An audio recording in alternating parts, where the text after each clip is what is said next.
Because Bandits won that match and put themselves top spot, they get the home advantage, which means Team FAV have to reveal their away lineup, and that's what they're going to do. So it looks like Sakonoko may not actually feature in today's event for Street Fighter League World Championships. It really depends. I think he's doing such a fine job of being that fourth man perspective to kind of give you all the looks that you may not have necessarily been able to see during the games. And he did that over in the finals of Street Fighter League Japan as well. He's been kind of like the guiding voice for some of the players in regards to what they've practiced up with. But yeah, overall, Sakonoko taking that back seat majority of the games. I think that only really benefits the rest of the team, just looking at how he's dissected some of the players and given the advice afterwards. But if his Chun-Li comes up to bat, I know for damn sure he is more than ready to take on anybody on the Bandits roster.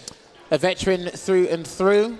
But like we said, race to 70. These guys are showing the sportsmanship, shaking hands, and getting underway. So as we noticed there, just a little swap between who's in the vanguard position. And it will be Ryusei this time round, and Tokido will be the middleman. The strategy is to keep Bonchan at the back. If it ain't broke, don't fix it. And he's been consistent today. He's probably been one of the highest points earners thus far, super consistent. Right. Nail-biting set, losing it to Mena RD in their first exchange there for the seeding matches for the grand final, of course. But then this is going to be super important, right? Do they stick with that strategy? Do they throw a spanner in the works and put Mena somewhere else and give it experimental purposes to someone else at the back? That is a very, very valid question, considering how much they're going to be gunning for. Again, that race to 70 could be so unpredictable in regards to the different looks for the matchups. We've seen that in the US, we've seen that in EU, we've seen that in Japan, right? Before we digress, though, let's talk about what's in front of them at the moment. We could talk about what comes after in the anchor match, but Ryusei, now he has been 4 for 4 in regards to 2 different Kens. But does that mean for the Bandits that they will be sending the Ken specialist, Chris Tatarian, up to bat? They could do, because hypothetically speaking, you're not going to throw out Kaba to the Wolves. That's not a good idea. And you wouldn't want to use Mena RD too early, and Xiaohai has already had that history done, right? He could change characters, do the JP Mirror. Potentially. Oh, that was like the theme of Street Fighter League US was the JP Mirror. Well, look, this is what has been happening. His total amount in terms of SFL Japan, a total of 15 matches, 7 matches won, and 110 points accrued for the points for his team. Yeah, this is the SFL Japan stats, like I just mentioned. But what's interesting is I didn't even know he was 30 years of age. He looks 21. Brother, considered I was technically right by saying young man, right? Yeah. Still younger than me. He's older than me. That actually is kind of crazy. I thought you know, I'm not even going to say what your age is. But yeah, Ryusei, again, despite his age, despite his appearances, plays like a grown man. He does. He really does. Listen, man. He's had such a background of so many different fighting games. But now it comes down to who he's facing off against from Bandits. Let's find out right now. Well, who he's playing up against. Reveal to me what's behind door number 1. And it will Xiaohai's Juri. Okay. Interesting. Good call. Now, interesting how, Jammers. Talk to me. Juri can be a little bit of a nightmare for JP. I do think she's one of the best characters at harassing her opponents, especially with that +on2 block medium.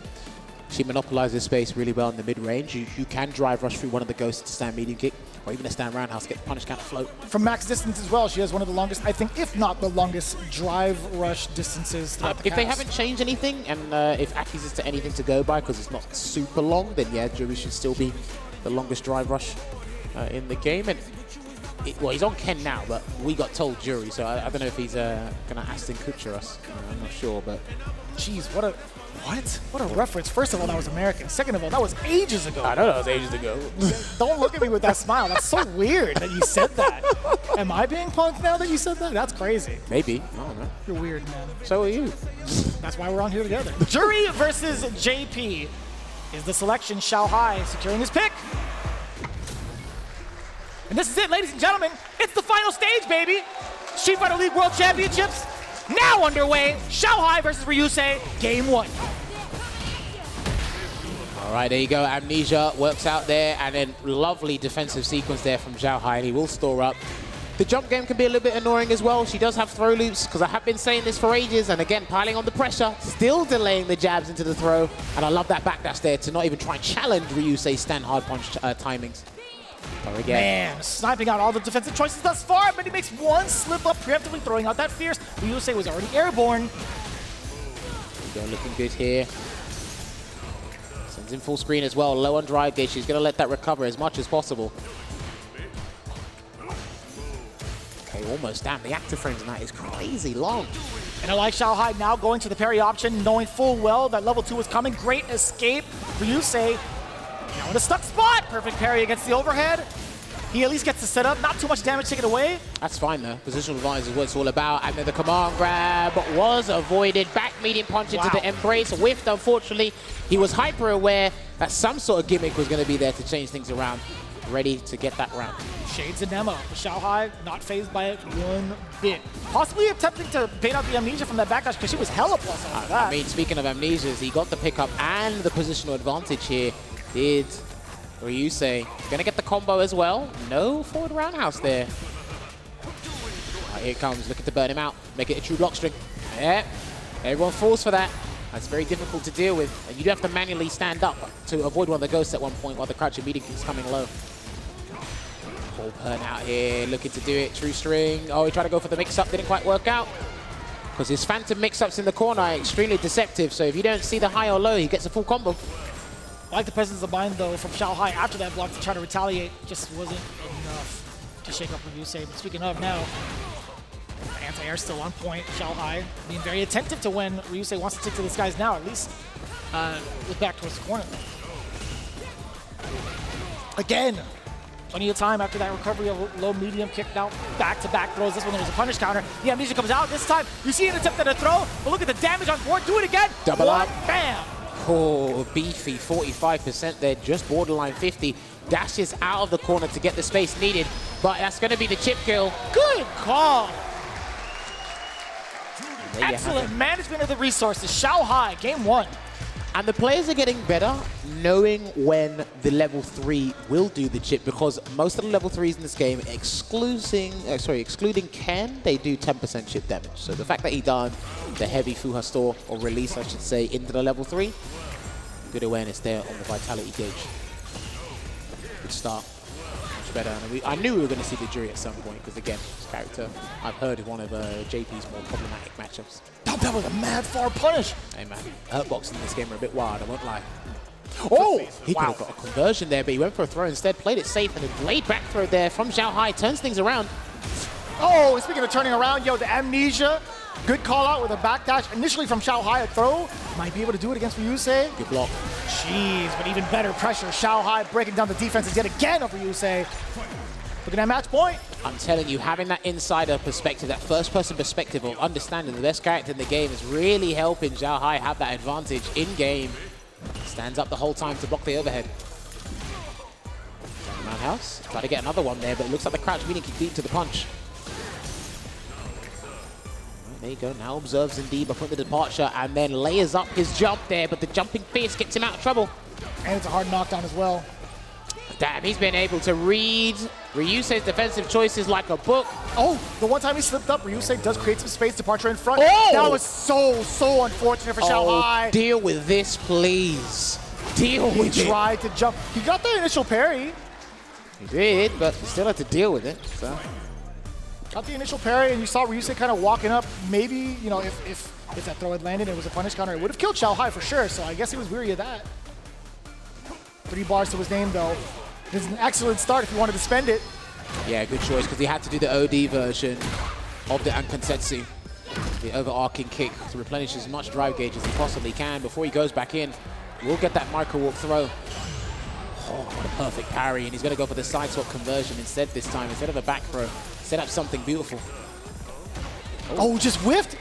Perhaps trying to get a bait out of Xiaohai. He's not going to feel that. No, I think he was too far away. That might have been a miscalculation in spacing. I agree with that. Backs away. I love how he's backdashing. After he does the Fuha store, he backs away to avoid the stand fist completely, not even trying to steal some frames. Here comes another Lavushka.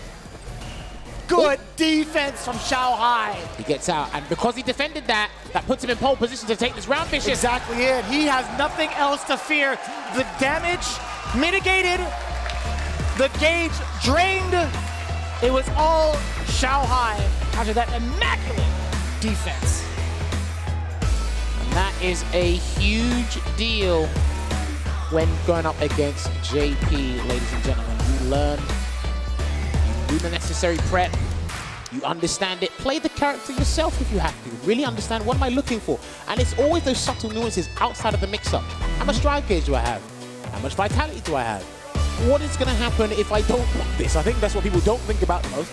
But because he understands the character so well, Xiaohai, he was able to counter accordingly and really worked out. It almost feels like when you deal with the level 2 as much as Xiaohai did, you almost feel hopeless as a JP player. It's like, if I can't do my one and ultimate, mix-up tool, what is there left? That's fair. Thankfully for Xiaohai, didn't really get to think about that situation too often outside of level 2. You're looking at the right decision-making, back-to-back calls with the throws, and even so, when he was really of the amnesia, he peppered in the lights first just to kind of test the waters. But Ryusei, man, paying him off tenfold. Yo, that was actually kind of disgusting in terms of damage, the back-to-back level 1s. But speaking of, look, the chip damage, just as significant. But yeah, I think his overall decision-making on offense and the proper reads against Ryusei really excelled him above and beyond this matchup.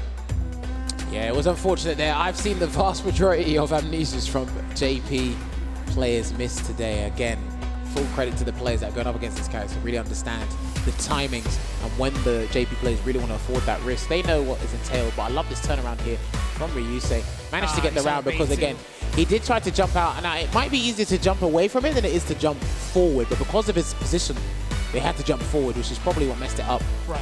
Probably had a misunderstanding there as to what was going to happen. But yes. Final moments too, yeah, Wallen burnout. He already spent all of the meter. You didn't really get to see the highlight of the defensive maneuvers from Xiaohai, just the decisions to parry and move on out of the way. But yeah, in that situation, when you're down and all the chips, like of course he's gonna attack at the heart.